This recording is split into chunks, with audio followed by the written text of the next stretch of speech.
Кметът на Кърджали Ерол Мюмюн на разпит заради съмнение за злоупотреби по обществена поръчка.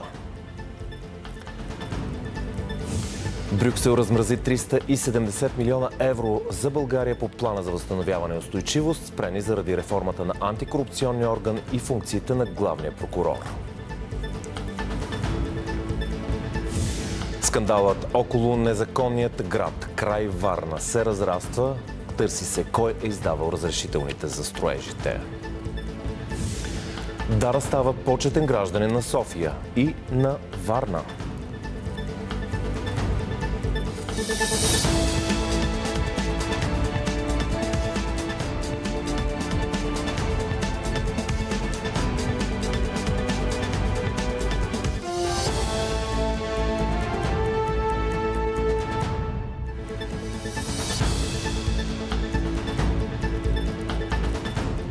Добър вечер на 28 май. Вие сте с късната емисия по Света и у нас. Аз съм Ангел Бончев. Кметът на Кърджали Ерол Мюмюн беше извикан на разпит в полицията тази сутрин заради подозрения за длъжностни престъпления в особено големи размери. В края на деня стана ясно и че още един политик от Кърджали е бил привикан на разпит. По информация на Българската национална телевизия, това е бивши директор на училище Петко Рачов Славейков в града Милко Багдасаров, който е и местният лидер на Българската социалистическа партия. От учебното заведение днес са били иззети документи за проверка на проект за разширяване на училището. Тази сутрин кмета на Кърджали Ерол Мюмюн е отведен от двама полицаи до областната дирекция на МВР в града. Заедно с него е бил и адвоката му. Претърсен е и кабинета на кмета в сградата на общината. Касае се за съмнение за извършено длъжностно престъпление по повод на обществена поръчка. Стойността на обществената поръчка е значителна. Над 5 милиона е поръчката. Както казах, съмненията са, че е въздействано при избор на изпълнител, както и че не всички работи от тези, които са актувани и заплатени, са извършени. Проверяват се тези обстоятелства. Призовката ми е връчена в 10:10 да се явя в същия днешния ден в 10 часа. Говори само по себе си каква е целта. Ерол Мюмюн е кмет на община Кърджали и е заместник-председател на Движението за права и свободи. Ерол Мюмюн не е издърван престъпник в България. Не се укрива от никой. Ерол Мюмюн е кмет на Кърджали от 2023 година. Той поема поста след дългогодишния градоначалник Хасан Азис. Бил е общински съветник от ДПС в Кърджали, както и банков служител. За да го подкрепи, днес в Кърджали пристигна и председателя на ДПС Делян Пеевски. Това е полицейско насилие, полицейски произвол. Ще сезираме всички компетентни органи, ще сезираме всички партньори европейски за това, което се случи. Срам за депутата от Кърджали Демерджиев. Срам. Това не е достойно. Всички да се засрамат за това, което се случи. Срамна акция. Така не може да се управлява държава. Със страх. Според вътрешния министър Иван Демерджиев, събирането на доказателства е било възпрепятствано от представители на прокуратурата. Има там един заместник окръжен прокурор, който се казва Дафин Каменов. Този човек веднъж осуети такива действия, подавайки отвод. Това наложи да се докладва делото на апелативния прокурор на Пловдив. Оттам да се върне, което обезмисля всички действия, тъй като отново по неотложност трябваше да се съберат документи. Сега има данни, че този човек отново се е намесил и се е опитал да осуети въпросните действия. От окръжната прокуратура в Кърджали съобщиха, че днес не са били уведомени за процесуални действия в общината. За да се гарантира обективност на разследването, те ще предложат на изпълняващия функциите главен прокурор Ваня Стефанова последващите действия по разследването да се възложат на друга прокуратура. По-късно в предаването още от деня вътрешния министър съобщи, че в Кърджали днес са разпитани и лица, свързани с друг подобен казус. Касае още един случай, в който са предприяти аналогични действия спрямо друг политик, който е заемал пост в близко минало, отново в Кърджалийско.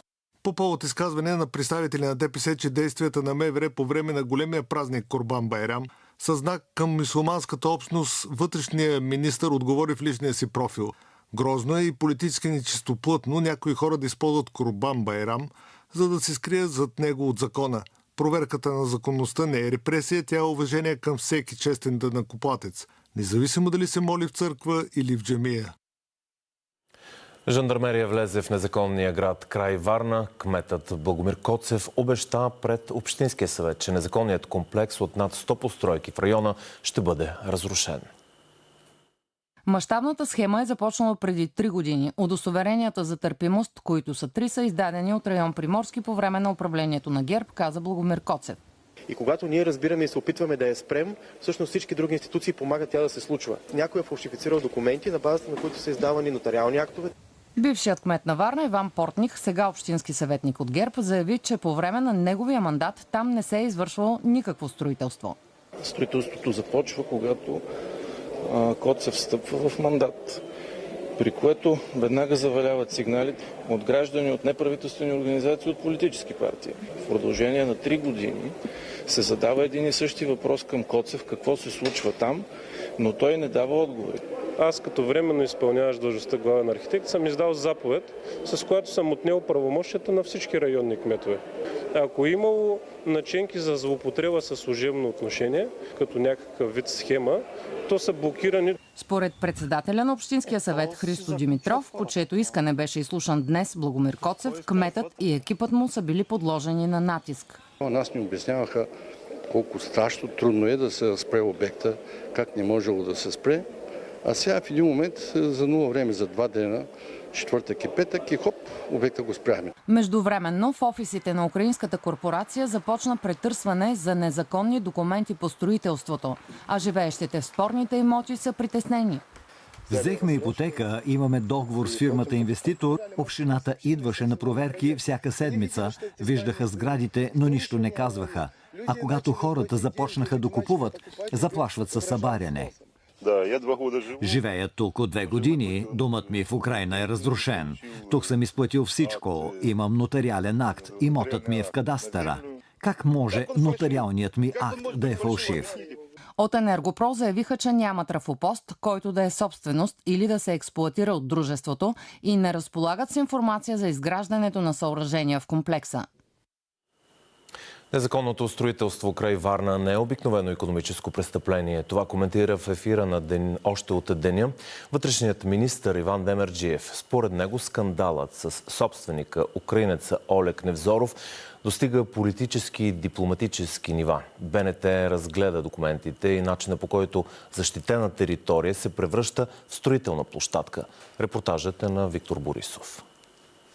Като нелогични определи вътрешният министър Иван Демерджиев действията на ДАНС през 2025 година да обяви собственика на украинеца Олег Невзоров за персона нон грата и заплаха за националната сигурност и после да отмени решението. Няма никакво основание, поне аз не виждам правно за такива действия. А защо това нещо е направено? Трябва да питате човека, който го е направил и хората, които стояха зад него тогава. Визирам Борисов и Пеевски, хората, които стояха зад този директор на ДАНС. Аз лично се съмнявам той да е способен сам да вземе такова решение. По-скоро вярвам, че това решение е взето под натиск от някои от тези, които изброих. Според вътрешния министър, заплетеният възел с незаконното строителство на над 100 сгради край Варна не е само икономическо престъпление. Казусът влиза в полезрението на Демерджиев още в предишния му мандат. БНТ разполага с документите за строежа на незаконния град. От тях е видно, че през 2023 година само за месец са издадени 3 удостоверения за търпимост от главния архитект на район Приморски Валентин Койчев.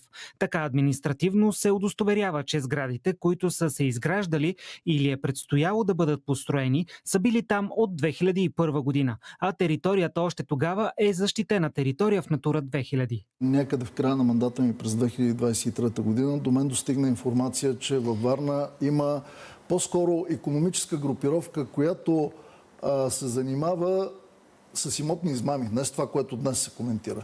Тогава аз поставих задачи в МВР, започна да се работи до някъде. Виждам, че ДАНС от тогава са започнали да работят, но в МВР тези действия са прекратени незабавно след моето оттегляне. И макар и институциите да са били сезирани, че там се извършват незаконни действия, мерки не са предприети, а досъдебните производства са спрени. През 2025 година при издадена заповед за спиране на строителството от страна на варненския кмет, успоредно е проведена и процедура за изработването на подробен устройствен план, а кадастралната карта е изготвена в началото на 2026 година и разписана от заместник кмета на община Варна. Европейската комисия размразява спрените пари по плана за възстановяване и устойчивост. Това обяви председателя на Еврокомисията Урсула фон дер Лайен след първата си среща с Румен Радев като премиер в Брюксел. Почти 370 милиона евро ще получи страната ни след напредъка в законодателството за антикорупционния орган и функциите на главния прокурор. По-рано през деня Румен Радев се срещна за първи път с генералния секретар на НАТО Марк Рюте. Важна година за България заради приемането на еврото и надеждата за стабилност след изборната победа на Радев. Такава е според фон дер Лайен 2026 за страната ни. Тя е доволна от напредъка по ключовата за Брюксел борба с корупцията. Създаването на антикорупционен орган е ключово за ефективно изкореняване на корупцията на всички нива. Друга важна стъпка в борбата с корупцията е реорганизацията на службата на главния прокурор. Тези два стълба позволяват да бъдат отключени почти 370 милиона евро замразени средства за България. До сега България е получила 3,3 милиарда евро по плана за възстановяване и устойчивост, което е около половината от средствата, определени за страната ни. Фон дер Лайен напомни, че крайният срок на плана е края на август. Еврокомисията е готова да финансира и Българския енергиен холдинг за производството на зелена енергия. Над 1 милиард може да получи страната ни за възобновяеми енергийни проекти. По програмата СЕЙФ за инвестиции в отбрана, договорът за над 3 милиарда евро може да бъде подписан всеки момент. Радев обеща новото правителство да работи за икономически растеж, за спазването на върховенството на закона и да изкорени корупцията. За нас планът за възстановяване и устойчивост не е просто източник на приходи. Ние гледаме на него като на силен и бърз инструмент за съществени реформи. През последните 3 години изоставахме, но имаме амбицията да наваксаме и да изпълним всички крайни срокове до края на август тази година. Благодаря ви за трезвата ви преценка за успеха, който постигнахме през последните 2 седмици. България последователно ще изпълнява своите ангажименти като съюзник в НАТО, включително с увеличаването на средствата за отбрана, каза Радев на генералния секретар на НАТО Марк Рюте. Вие сте важни, защото помагате за отбраната на източния фланг, а когато става дума за Черно море, вие имате ключова роля. В България е разположена многонационална бойна група. Имах възможност да ги посетя неодавна и останах много впечатлен. България достигна 2% и е по пътя си към постигането на целта от 5%. Така че изпълнявате поетите ангажименти. Според Радев, България прави мащабни инвестиции в модернизацията на българската армия. Украйна ще закупи 20 нови изтребителя Грипен, които ще бъдат доставени след 2030, а Швеция ще подари на Киев 16 машини от по-стар модел още до година. Новината дойде на обща пресконференция на украинския лидер Володимир Зеленски и шведския премиер Улф Кристершон в авиобаза Упсала. Зеленски заяви, че Украйна планира да закупи всички 150 шведски самолета, посочи в писмо за намеренията си от миналата година. За целта Киев заделя 2,5 милиарда евро от общо 90 милиарда заем, предоставен от Европейския съюз.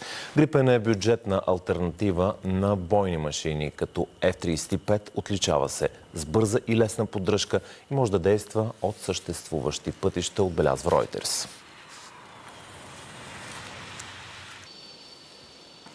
Съединените щати и Иран са постигнали меморандум за разбирателство за удължаване на примирието с 60 дни, съобщава Axios. Планът очаквал одобрение от президента Доналд Тръмп. Белият дом отказа коментар на публикацията.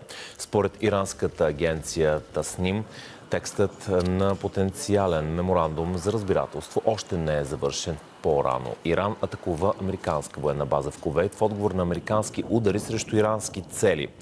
Твърди се, че 60-дневното продължаване на прекратяването на огъня ще бъде използвано за преговори по съдбата на ирански обогатен уран. След новината цените на петрола тръгнаха надолу заради надежди за отваряне на Ормузския проток.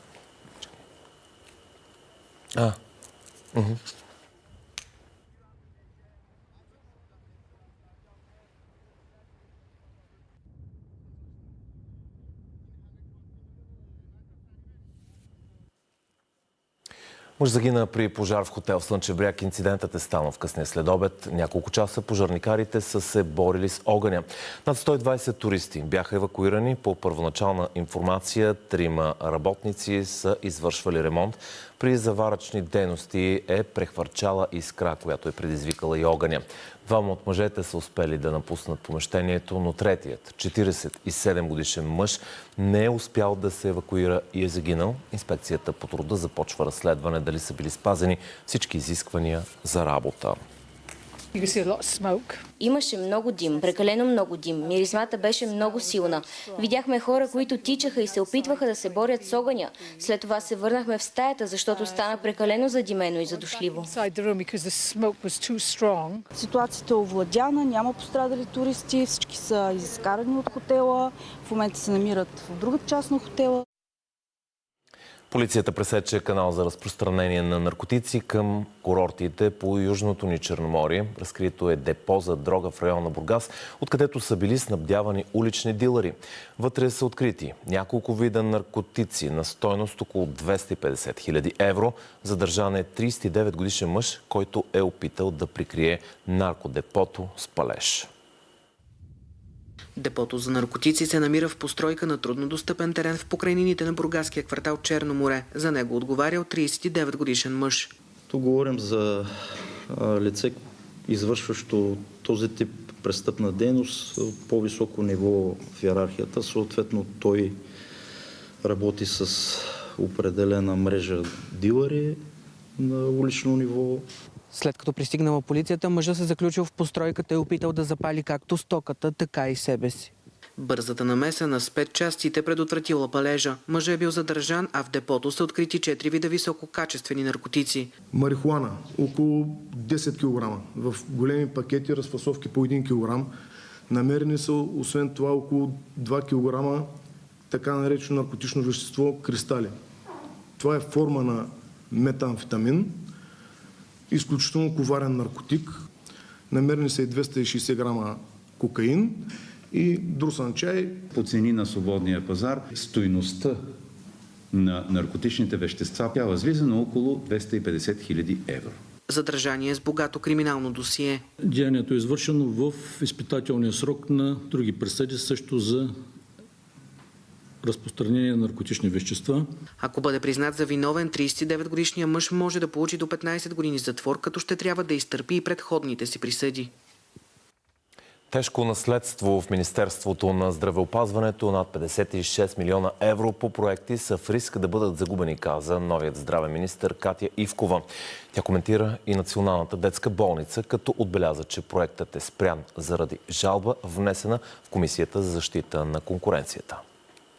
Към 31 март 2026 държавните болници са натрупали задължения от 426 милиона евро, отчете министър Катя Ивкова. От тях над 21 милиона евро са просрочени задължения. 17 болници са взели банкови кредити, което е показател за финансов натиск върху системата, каза министърът. Към момента по общи задължения, водещи позиции, очевидно заемат най-големите болници в страната. Те имат и най-голям пациентопоток, съответно най-големи разходи. Това са Свети Георги в Пловдив, Александровска и Пирогов. Но за тях е докладвано, че нямат пък просрочени задължения. Към момента има риск от загуба на средства по проекти, финансирани от външни източници. Това са над 56 милиона евро, натрупани през годините назад. Няма проект без проблеми, обобщи министърът. Тя коментира и строителството на Националната детска болница. Тръжната процедура за проектирането на Националната детска болница в момента е спряна, тъй като има жалба внесена в Комисията за защита на конкуренцията. Министър Ивкова каза още, че за последните 3 години особен напредък по болницата не е направен. Единствено външни институции са подпомогнали проектирането. Колкото до основните приоритети, това ще бъдат профилактиката и превенцията на заболяванията. Депутатите вече ще заседават и по време на предизборна кампания. Това беше записано в новия правилник за работата на Народното събрание, който беше приет окончателно днес след 11-часово обсъждане. Сред най-спорните моменти спрямо до сега действащия правилник е отмяната на правото в деня на опозицията да се изслушват министри. Намалява се времето за изказване, както и времето за запознаване с законопроектите на депутатите. Временни комисии ще бъдат създавани само с гласовете на 48 депутати. В Испания започна процес срещу брата на премиера Педро Санчес. Давид Санчес отговаря за търговия с влияние. Според обвинението, той се е облагодетелствал при получаване на държавна длъжност. Изслушванията ще продължат до 10 юни. Ден по-рано полицията влезе в централата на управляващите социалисти в Мадрид. Целта бяха документи, свързани с машинации на бившия номер 3 в иерархията Сантос Сердан за възпрепятстване на разследване срещу партията и обкръжението на премиера. Давид Санчес е композитор и диригент по малкият и единствен брат на испанския премиер.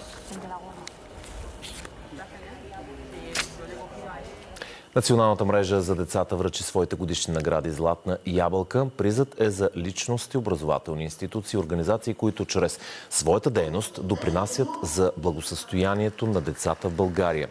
6 златни ябълки бяха връчени тази вечер в различни категории. Всяка година Националната мрежа за децата подкрепя близо 200 000 деца. Ние сме безкрайно благодарни на огромната подкрепа от страна на бизнеса, на институциите, защото в крайна сметка това, което ние правим, е да работим за една по-добра държава за всички деца, а това се постига само в мрежа от много хора и организации. И за финал Дара става почетен гражданин на София и Варна. Признанието идва след триумфа и на Евровизия. Днес Столичният общински съвет прие доклада, с който Дара ще бъде удостоена със званието почетен гражданин на София по предложение на председателя на Столичния общински съвет Цветомир Петров. Очаква се тя да получи званието през септември. Решението Дара да стане почетен гражданин и на морската ни столица е взето от Общинския съвет на Варна също днес. Званието по традиция се връчва на 15 август, деня на Варна.